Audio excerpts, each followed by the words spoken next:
Hello again. Now we're going to see how to face a rather topical move, 1b3. Adaban the Beast's recommendation in his lifetime repertoire. But I don't think it worries us in the slightest as King's Indian players. Now, of course, the critical test of 1b3 is probably to take the centre with e5, knight c6. But this is what white is hoping for with 1b3. You often reach some kind of offbeat reverse Sicilians. And I think let's just stay in our comfort zone instead. We're playing the King's Indian, whatever you throw at us. Now white has quite a wide array of moves here. What Adaban himself recommends is simply transposing to the double fianchetto variation that we've already covered, but he doesn't mention our d5 improvement. So we're very happy playing people who've used that course to prepare. The move that is most common is white trying to exploit our move forward by grabbing on f6. But as we'll see, this is just an improved version of the Trompowsky for us. Our structure's the same, and white has played b3 rather than d4, which is a definite weakness. We'll have a quick roundup of the other options. White can try and use the pin to grab some space with, for example, e4. But I think that we can play in very similar fashion to the line d4, knight f6, knight f3, g6, knight d2, where we provoke those pawns forward. Here there's nothing wrong with playing d6, but let's play for the maximum with bishop g7. Now, white could try and keep some control with g3, but he's not going to keep control for long. After castle, we're now attacking the pawn on e4. White can defend it, but now we fix it with e5. White might be sort of attacking that square, but we're very happy to open up the centre with white's king still stuck in the centre. It's a very odd e4, e5 setup now. We've played the sort of Vienna, whereas white has gone for a peculiar double fianchetto, something that never works well in an e4, e5 position. But the problem for white is that taking just leaves his king way too weak. We'll continue our plan of opening the centre, and white's king is just in trouble. So white probably, once he's played e4, should continue pushing. Some very strange Alekhine style thing going on here, but a very good version for us, because white has to be really careful that his centre doesn't collapse.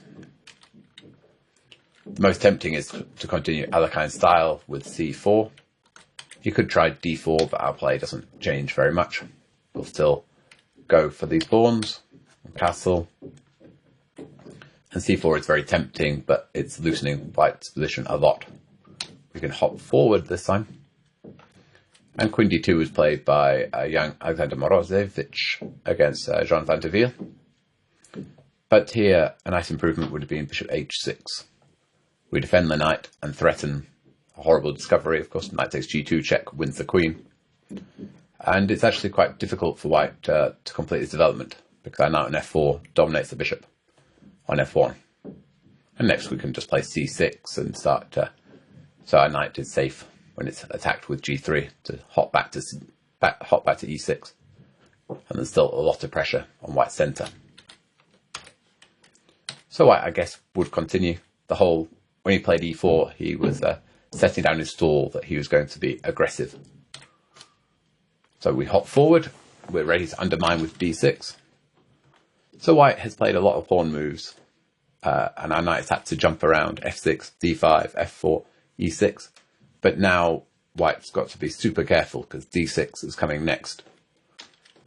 So for example, d4, d6. White continues his attacking our knight. But we've seen in quite a lot of different variations in this video that the pawn on d5 is not great for white a lot of the time, because our bishop on g7 becomes super strong. This isn't so clear because white's also got his bishop, but the issue is that he's going to find it really difficult to hold on to his centre. So here, if he had time to play bishop g2, knight f3, castle, he'd be doing very well with all his extra space, but he just doesn't have time to keep it. We should chip away fast with c6. Now white already has a problem. knight f3 is probably best, but we'll pin with bishop g4. And again, it's going to be very difficult to hold on to these pawns. The other knight can come to d7, adding more pressure. And if he starts with bishop g2, we go the other way with bishop f5, and knight d3 check is a horrible threat. White has just given us way too many squares by this pawn rush forward. So Adiband's move order recommendation is g3, but we just play usual things.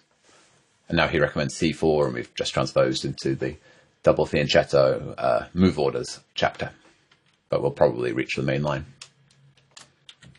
c4 will also transpose elsewhere in the course. If white plays knight f3, it becomes a reti. And if he goes g3 and bishop g2, then we're back in the double fianchetto again. f4 is a more extravagant move. You're likely to play this against people who play the Dutch themselves, and they try to play some sort of reverse Dutch. But we just play usual moves. White could also start with e3 here, but this is just going to transpose. After knight f3 and d6. So once again, white could try this e4 plan. This time let's just stop it, on e4 with d6. I'm not sure that this combination of the King's Gambit or Grand Prix attack with e4, f4 really works that well with a fianchetto bishop. For one thing, that pawn on e4 is going to be vulnerable, so white might need to go d3 anyway, in which case that bishop would prefer to live on e3 rather than b2. Jump on knight 3, castle, we attack the pawn. Bishop d3, at least try something a bit different. But the problem is that knight c6 is very awkward. An errant arrow. We threaten knight b4, hitting the bishop, which now can't move because it's stuck defending the pawn on e4. We also threaten to play e5, and we're taking our fair share of the centre. So the game, Emanuel Berg, one of Sweden's top grandmasters, really creative, possibly too creative sometimes. Grandmaster tried castle kingside against Anish Giri, and Anish went after the bishop. White also clearly doesn't want his c-pawns to be doubled with cd, so he defended with queen e2. The double fianchetto works well here. There's no rush to take the bishop because the c2 pawn is hanging, so he can't escape yet. So Emanuel played a3, but then the exchange and bishop b7, and there's a lot of pressure on this pawn on e4. In fact, Emanuel couldn't find a better move than bishop takes f6, but the bishop pair obviously gives us a very big advantage. So bishop d3 is a bit too optimistic. d3 is better, but again, I'm not at all convinced that white's improved his position by playing b3 and bishop b2 here. And we can quickly fight for counterplay with knight c6. We don't have any knight b4 now, but e5 is still coming. So bishop e2, e5. We can just grab this pawn on f4 next move, and if he takes, we can exploit the pin with knight g4. We'll regain, probably play knight c takes e5, but knight e3 is also a big threat. So probably e4 is a bit too ambitious, and if white wants to play this way, he should start with knight f3. Now we could go for a double fianchetto approach. And again, I think we should play for e5 with d6 and knight c6. Now, d4 to prevent e5 runs into knight g4. And we're threatening knight e3 and also getting ready to break with e5. So white castles, and we support it. Next we'll play e5. e3 would be a bit more normal in the setup. d6, bishop e2. And here I recommend a slight change of tack. Knight c6, again, is fine. But if we get the same lines, for example, castle, rook e8, white could at least play knight c3 with the idea of meeting e5 with exchanging and e4. And at least white's position here makes a bit more sense, although it remains equal. But I think we might as well grab a bit more space with c5. We can still play for the e5 break. So castle, knight c6. So we can combine playing for e5 and just go for space on the queen side with rook b8 and b5. White's just playing reverse Dutch, but it's not a very aggressive setup. c4 would try to slow us down a bit, but we'll get a6. We're ready to play rook b8 and b5, and if white stops it with knight c3, then we can return to playing in the centre with e5. White's last blocked his bishop. Queen e1 would be the more normal Dutch-style way of getting the queen, angling the queen around to h4, and then trying to get some Grand Prix-style breakthrough. Again, I'm not absolutely convinced that it works better with bishop on b2 than the bishop back on c1. But White committed himself on the first move. Here, knight b4 is a very useful idea to remember, when it's surprisingly tricky to hold on to this pawn on c2. Probably White's best is knight a3, but the knight is miserably offside here. Now can return to our plan of just expanding on the queen side with b5. When he puts his queen on h4, it's a useful idea just to play e6, so that we always have ideas of getting rid of these queens. If the queens come off the board, then White's whole kingside attack idea fails, and we're just better because we're expanding and grabbing space on the queen side. So White could try bishop d1. This kind of move is a Dutch favourite, so you're quite likely to see it. But now we renew the threat with bishop f5, and White has to play knight a3 now, but a6 is simply an improved version of knight a3 on the last move. The problem is that the natural d3 runs into bishop takes d3. We exploit White's weak dart squares. For example, we exchange, we get rid of the bishop, and then we hop in. Now after queen c2, that rook is still not going anywhere, so we don't need to take immediately. We can instead defend our knight and win the whole rook for free, and we'll just be the exchange. Even exchanging 2 pawns up. So the Dutch way of playing with f4 is possible, but not at all challenging. A move that's not really possible, but you see a lot in blitz, is g4. Threatens g5, winning a piece, but it's very weakening. Let's just stop g5, and then we'll attack that pawn and complete our development. And good plan is just to expand in the centre with c5 and d4, killing off the bishop on b2. This approach has just left White with weaknesses on the king side. That pawn would be better back on g3. Sorry. Finally, to wrap up the weird-looking moves, there's knight c3. I guess White wants to expand in the centre, but we'll stop e4. We threaten d4, hitting that knight back, and just playing e5 and grabbing the centre.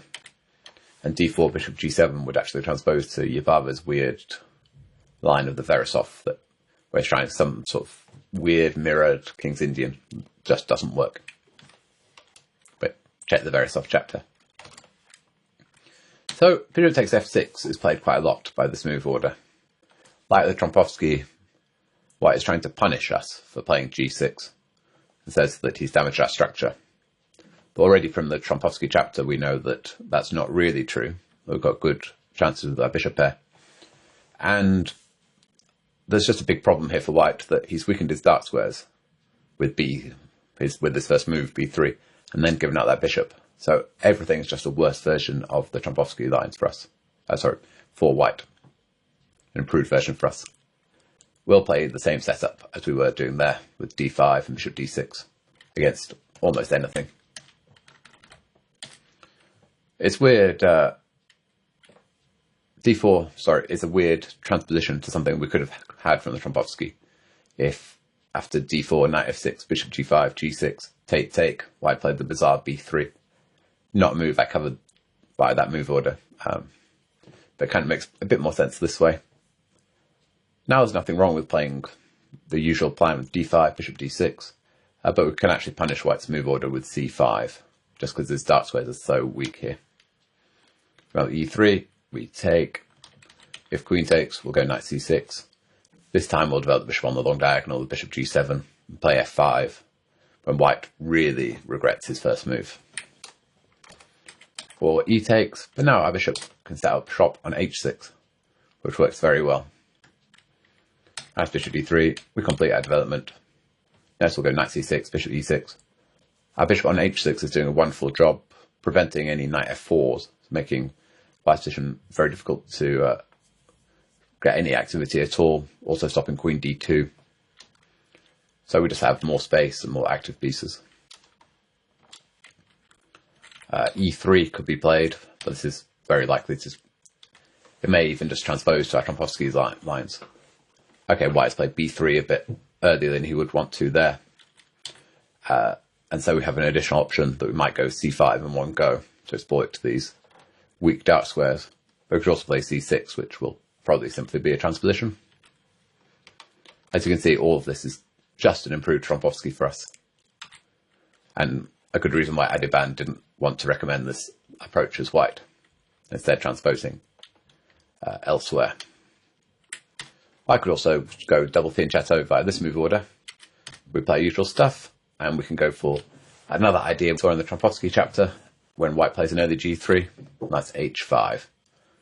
Remember, we want to control the g4 square, so we're very happy to have h5, h4 on the board. The bishop is going to annoy white in a lot of positions when we stick it on g4. Here we can even go for the maximum with d4, grabbing a lot of space. A good follow-up plan is c5 and knight c6, when white is just being squeezed to death. He finds it very difficult to develop that knight on b1 as well. So c4, but here let's play exactly the same way as we did in the trump, again with d5. If white declines that, we'll just continue pushing, and white really regrets not having this dark square bishop. We can just support it with knight c6. If white swaps, we attack the rook, then we threaten mate, and the check is not really helping. Once again, we can castle by hand when our king is perfectly safe, and white's got issues with his own king. So white would tend to take, we'll recapture, and drop back again. And here, a3 looks really strange, but is probably white's best try. We'll see why when we see the main line. But still, I think that we're simply better here. We'll develop, castle, and now take some control of the centre and fix that pawn on b3 with c5. One plan will be knight c6, knight d4 if we're allowed, and bishop e6 hitting it. But just in general, that pawn on b3 is going to be a big weakness. We've got easy play in the centre. b3's a weak pawn, and I think white finds it difficult to generate any counterplay once again. But I think that's an improvement for white, because after g3, we'll stick our bishop on a3, which really annoys white, because it's difficult for him to make a move. He can't extricate his queenside pieces properly. So on bishop g2, now white might want to go knight b5, so we'll prevent that. Make sure our bishop stays on a3. We can castle and play knight a6. Next we can go rook e8, just complete our development. And it's difficult to know what to do here as white. Our knight on a6 is doing a good job of controlling the b4 square, so we don't need to worry about any b4s trapping our bishop. We can play queen a5, increasing the pressure on the dark squares. Double rook e8, queen a5, bishop out to g4 or f5, and rook d8. All our pieces coordinate wonderfully, and white's just left with a passive position and weak dark squares. Punishment for his third move. So this is the fashionable 1b3, a line you're quite likely to encounter, but as you can see, not one that we need to be concerned about in the slightest. White's best approach is probably to go back into the double fianchetto, as Adiban recommends in his lifetime repertoire. But we've already covered that in depth and we're happy there. It's useful too that Adiban doesn't cover our d5 in his course, and so we'll win the theoretical battle there. Trying to punish us with e4 or g4 are both likely just to leave big holes in white's position, while bishop takes f6, the other way to punish us, gives us a much improved Trompowsky. The pawn on b3 is much worse than one on d4. Thanks a lot for watching. See you soon. Bye.